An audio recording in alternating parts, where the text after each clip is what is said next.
Chilli পনির তো অনেক খেয়েছেন, একবার এভাবে তৈরি করে দেখুন। নমস্কার বন্ধুরা, ঝুমুস কিচেনের আর একটি পর্বে সবাইকে স্বাগত। পুরনো বন্ধুদের পাশে থাকার জন্য অসংখ্য ধন্যবাদ। আর যারা এই চ্যানেলে নতুন, তাদের চ্যানেলটাকে সাবস্ক্রাইব করার অনুরোধ রইল। আজ এমনভাবে চিলি পনির তৈরি করব যা হবে অত্যন্ত সুস্বাদু ও ক্রিস্পি। রেসিপি ভালো লাগলে প্রতিদিনের মতো লাইক দিয়ে শেয়ার করতে ভুলবেন না। আর রেসিপি কেমন লাগলো তা অবশ্যই কমেন্টের মাধ্যমে জানাবেন। আমি নিয়ে নিয়েছি 300 গ্রাম পনির। দিয়ে দিলাম সামান্য পরিমাণে নুন, দিয়ে দিচ্ছি 1 টেবিল স্পুন আদা রসুনের পেস্ট, 1 টিস্পুন গোলমরিচ গুঁড়ো। এগুলো সব একসাথে মিশিয়ে 15 মিনিটের জন্য অপেক্ষা করলাম। 15 মিনিট বাদে ফিরে এসেছি।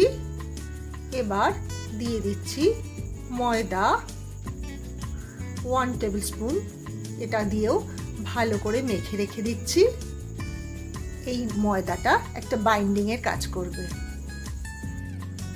এদিকে একটা বাটিতে 3 টেবিল স্পুন ময়দা আর 1 টেবিল স্পুন কর্নফ্লোর দিয়ে দিলাম।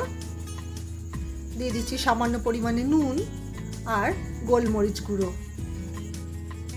একটা ডিম ফাটিয়ে দিয়ে দিচ্ছি।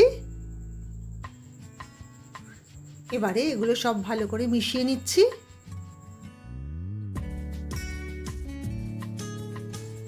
অ্যাড করছি সামান্য পরিমাণে জল। অল্প অল্প করে জল অ্যাড করে আমি একটা ব্যাটার তৈরি করে নেব। ব্যাটারের কনসিস্টেন্সিটা ঠিক এরকম হবে।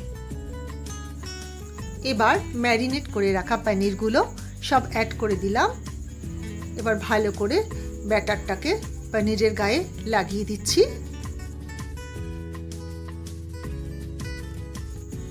এদিকে সাদা তেল আমি গরম করে নিয়েছি আর একটা ফর্কের সাহায্যে এই পনিরগুলোকে একটা একটা করে ছেড়ে দিচ্ছি। পনিরগুলোকে উল্টে পাল্টে ভালো করে ভেজে নিচ্ছি। ভাজা পনিরগুলো তুলে নিয়ে আবার ব্যাটারে চুবিয়ে ভেজে নিচ্ছি। এগুলোকে কিন্তু আমি সেকেন্ড টাইম ভেজে নিলাম। ফার্স্ট টাইমের থেকে সেকেন্ড টাইমে কিন্তু একটু বেশি কড়া করে ভেজে নিতে হবে। এখানে একটা বোলের ভেতরে আমি 2 টেবিল স্পুন সয়া সস নিয়ে নিচ্ছি 1 tablespoon chilli sauce, 1 tablespoon tomato ketchup নিয়ে নিলাম। নিয়ে নিচ্ছি 1 table spoon schezwan sauce,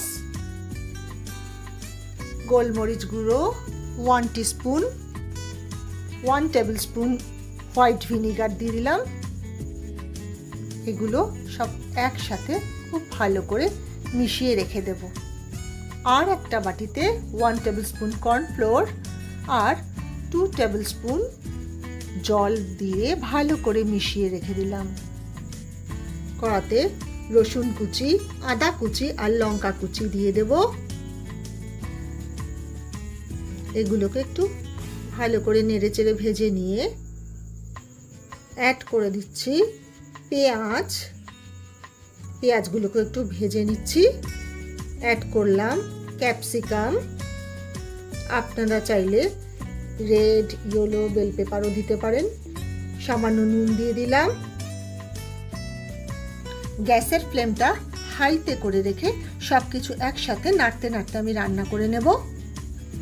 add করে দিচ্ছি ভেজে রাখা পনির। সব একসাথে মিশিয়ে নিয়ে যে সসটা আমি তৈরি করে রেখেছিলাম সেটাও অ্যাড করে দিচ্ছি। অ্যাড করে দিচ্ছি 1 টিস্পুন চিনি। সব একসাথে মিশিয়ে নিয়ে সেই জলে গুলে রাখা কর্নফ্লোরটা দিয়ে দিলাম। রান্নাটা আমার অলমোস্ট রেডি হয়ে গেছে। এবার ওপর থেকে স্প্রিং অনিয়ন কুচি ছড়িয়ে রেডি আমার এই রেসিপি। নিন, এবার গরম গরম পরিবেশনের জন্য তৈরি এই চিলি পনির।